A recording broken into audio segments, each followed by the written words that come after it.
Bom, e a gente agora vai para uma entrevista de um garoto, né, nascido em Londrina, que veio para São Paulo e que tem poucos dias publicou um vídeo longo, um documentário a respeito da questão do uso de menores na internet. Felca, por favor, venha cá.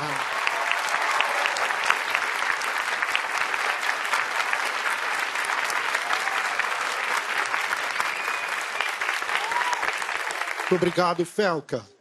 Sente-se aqui. A gente fica um pouquinho do programa conversando. Maravilha. Há quanto tempo você, pelo que eu li, você aos 12 anos de idade resolveu ser um protagonista na internet, mas daí seus pais falaram não, é isso? Começou assim. Com 12 anos de idade, eu comecei a produzir conteúdo, mas naquela época eu era criança, não sabia nada das coisas, como que funciona, né? E naquele momento, eu contei para meus pais, e meus pais falaram: muito bacana o que você está fazendo, apoio, mas ainda é muito cedo. Eu acho que tem que esperar um pouquinho de tempo mais, você amadurecer, esse ambiente que você está entrando, talvez você não entenda tudo. Na minha cabeça de criança, pré-adolescente ali, eu fiquei, não entendi, fiquei meio revoltado por um tempo. Nossa, por que meus pais estão me proibindo? Hoje, quando eu olho para trás, eu entendo muito bem e eu agradeço meus pais. E aí você voltou com que idade a produzir?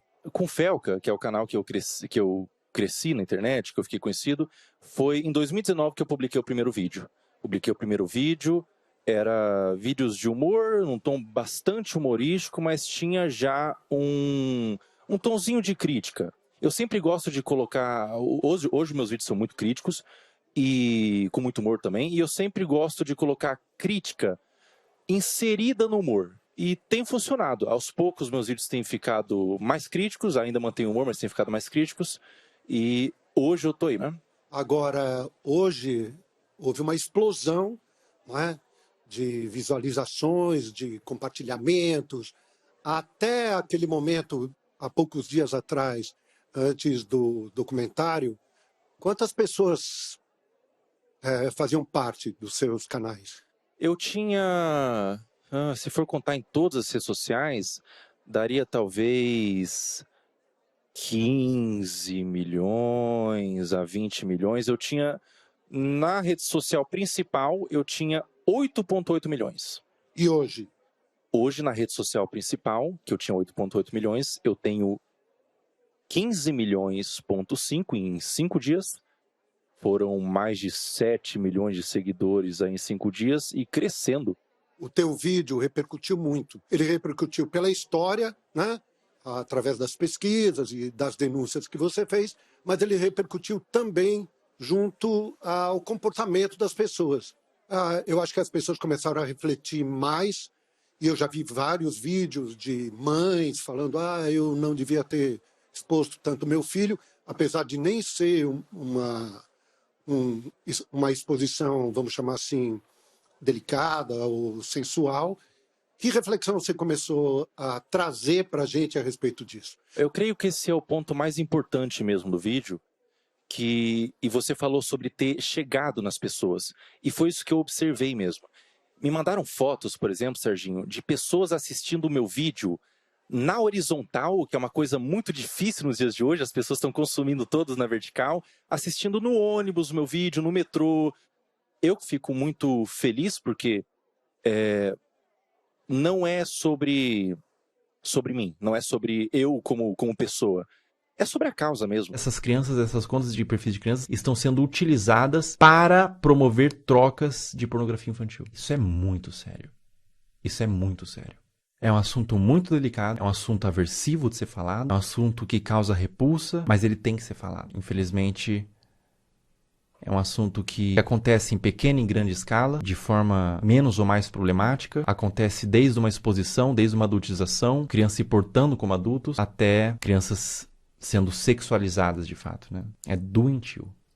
É doentio, é completamente doentio. É muito importante a gente falar sobre isso, e eu observei que esse movimento na internet de crianças produzindo conteúdo e o público, ele era dividido, ele tinha outras crianças consumindo, alguns pais consumindo, mas ele tinha naquele público também, isso é muito sério, pedófilos. Tinha pedófilos consumindo aquele conteúdo. E era um conteúdo, Serginho, que se eu mostrasse para você, sem dar o contexto, você ia falar que era um conteúdo inocente. Era uma criança brincando, era uma criança se divertindo ali com as amigas, mas existiam pedófilos, desculpa dizer, eu sei que é forte, cantando aquelas crianças. E daí você vê aquilo, você vai vendo aquele movimento, você vai vendo acontecendo, e você vai vendo pessoas que produzem conteúdo suas crianças, pessoas que às vezes adultizam propositalmente a criança. Se você não sente uma indignação, você não é um ser humano. E eu, eu senti uma indignação, tinha um público e falei. Simplesmente liguei a câmera, na minha simplicidade, o estúdio que você vê branco lá, o estúdio contratado, é o meu quarto. É o meu quarto, é a minha câmera ali que eu liguei, falei. As reuniões de pauta era eu e meus amigos, que a gente entrava em ligação, conversava, cara, isso aqui tá legal, isso aqui não vai, isso aqui vai. E causou um movimento tão gigantesco, Serginho, que agora, nesse momento, está sendo meio nebuloso, está sendo meio difícil de cair a ficha. Mas é um convite para as pessoas que estão assistindo, todo mundo que está aqui na plateia, é um convite para vocês entenderem que vocês têm voz. Existe um poder nas pessoas. Você vê algo que está errado e falar, denunciar. Na sua simplicidade, as pessoas ouvem. Existe bondade no mundo. Mas e o consumo? Consumo direto de crianças e adolescentes frente à tela? O consumo ele tem que ser, na minha opinião, supervisionado. O pai tem que supervisionar o que a criança consome na internet, porque é muito fácil o algoritmo mesmo é trabalhado para isso. É muito fácil a criança sair de uma animação divertida, que ela se diverte, para um conteúdo não apropriado. É muito fácil isso acontecer. É um movimento que acontece muitas vezes.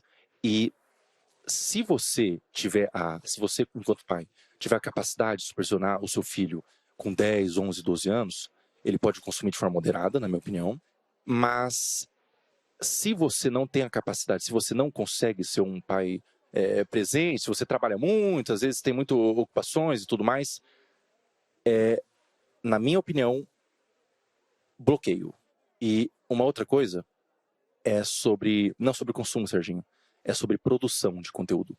Criança não tem que produzir conteúdo na internet. Não tem. A internet é um ambiente, todo mundo que está aqui sabe que a exposição não é algo fácil de lidar. A exposição vem com críticas, vem com pessoas comentando sobre você, comentando sobre aparência, vem com às vezes um assédio, e a criança não está preparada para receber qualquer tipo dessas coisas. Então, criança não deve produzir conteúdo na internet. Internet é um ambiente para adultos. Muito bem. Tem alguém que gostaria de fazer perguntas aqui? Você aqui, vamos começar. Como é seu nome? Ana. Tudo bem?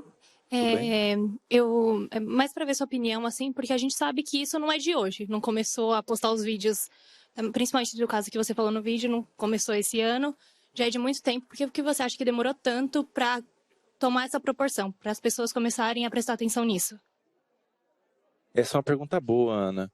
Eu acho que existiam muitas pessoas falando sobre, já era uma coisa bem pública, assim, era relatado. Eu acho que talvez faltou uma mobilização mais numerosa mesmo. Eu acho que foi uma questão de alcance que atingiu. E o alcance vem quando uma pessoa decide. Eu acho que não vem quando a pessoa tem muita autoridade ou qualquer coisa do tipo. Eu acho que o alcance vem quando a pessoa decide reunir informações importantes desde o cerne da questão. Então, reunir provas, pesquisar, denunciar. Quando ela faz ela reúne informações em um vídeo que seja também fácil de consumir, porque muitas pessoas fazem vídeos, falam sobre, mas não querem se envolver. Elas falam de forma meio assim, direta, comentam só para ganhar alguma coisinha em troca. Quando a pessoa decide colocar a cara mesmo, não é sobre a autoridade da pessoa, é talvez sobre o ímpeto de realmente querer causar uma mudança. Eu acho que tem a ver com isso. Com isso. Quem mais, por favor? Aqui, você. Fala, garoto. Como é seu nome? Opa, prazer. Meu nome é Lucas. Queria perguntar pro Felca o que foi mais difícil para você depois dessa denúncia que você fez através do documentário, se foi montar, editar o vídeo, juntar essas várias denúncias, né, que você juntou para fazer esse documentário, ou o que teve de repercussão, seja positiva ou negativa. Com certeza o que foi mais difícil foi reunir essas informações, porque parte da demora da postagem do vídeo, eu fiquei 1 ano fazendo essa pesquisa, de ser um tema, foi eu sozinho fazendo essa pesquisa, e é um tema tão aversivo que se você não tem se você não tem um sangue de barata, e eu não tenho, você não consegue ficar nisso por 30 minutos ao dia. Eu ficava vendo aqueles materiais e procurando e buscando, e ficava com tanta agonia, tanta amargor assim na boca, que eu, pela minha saúde mental, vou dar um tempo, vou fechar o notebook e vou voltar amanhã. Então, esse foi o mais difícil. A repercussão, por mais que seja muita coisa acontecendo ao mesmo tempo, é muito positiva. Eu estou muito feliz porque estão dando luz para essa causa, eu creio que possa haver mudanças. Então, é extremamente positivo. Eu estou super realizado, super satisfeito. Mas, por outro lado, tem gente que não gostou. E eu queria saber como é que você recebeu, e se foram só críticas ou chegou até ameaças? Algumas ameaças, sim, Serginho. Algumas críticas, alguns movimentos de difamação, de tentar descredibilizar e tudo mais. Como eu recebo isso, a gente sabia, eu sabia o que eu estava fazendo, a gente sabia, eu e meus amigos, eu e minha equipe de editor e tudo mais, as pessoas que estavam por trás, a gente sabia que o que a gente estava fazendo era grande e tudo era esperado. Tudo era esperado. Olha, a gente não sabe exatamente o que vai acontecer, mas vai vir ameaças, vai vir, talvez venha alguns processos, talvez venha gente insatisfeita com o que eu fiz. Existe também, Serginho, isso é delicado de falar, mas é verdade, existem alguns pedófilos que se incomodaram pessoalmente por eu estar tentando quebrar o esquema de pedofilia deles. Esses pedófilos, eles vão se sentir atacados pessoalmente e vão bater de frente, mas, sinceramente, quem tem que ter medo são eles, não uma pessoa que está denunciando. Quem tem que ter medo são os pedófilos. Fala. Boa noite, meu nome é Mavi. Boa noite. E a minha pergunta é, depois da repercussão do seu vídeo e a ação do Ministério Público, o que você acredita e qual mecanismo podemos usar para proteger as nossas crianças das redes sociais? Existe o ECA, por exemplo, o Estatuto da Criança. Existem leis para proteção. O que esses criminosos fazem são crimes. Então, eu acho que o melhor movimento, a melhor iniciativa é a iniciativa do indivíduo de denunciar, de ir atrás, de procurar, reunir provas, pesquisas e denunciar o que está vendo na internet. Denunciar. E, se tudo der certo, a gente consegue uma mudança no algoritmo para que esses conteúdos não sejam nem capazes de chegar no seu feed. Muito obrigado pela tua vinda Serginho. aqui, viu? Obrigado Mesmo. Parabéns pelo seu trabalho. Obrigado, viu? Obrigado, viu? E até a próxima. Cadê o teu pessoal? Até a próxima. Cadê o Levanta pessoal? a mão aí, o pessoal do filme. Tchau, Paola. Aqui, tchau, aqui. Fábio. Tchau, Aqui. Caco. Glória, Acho que as Xamã. pessoas estão muito impressionadas com a altura dele também. Quando ele entrou...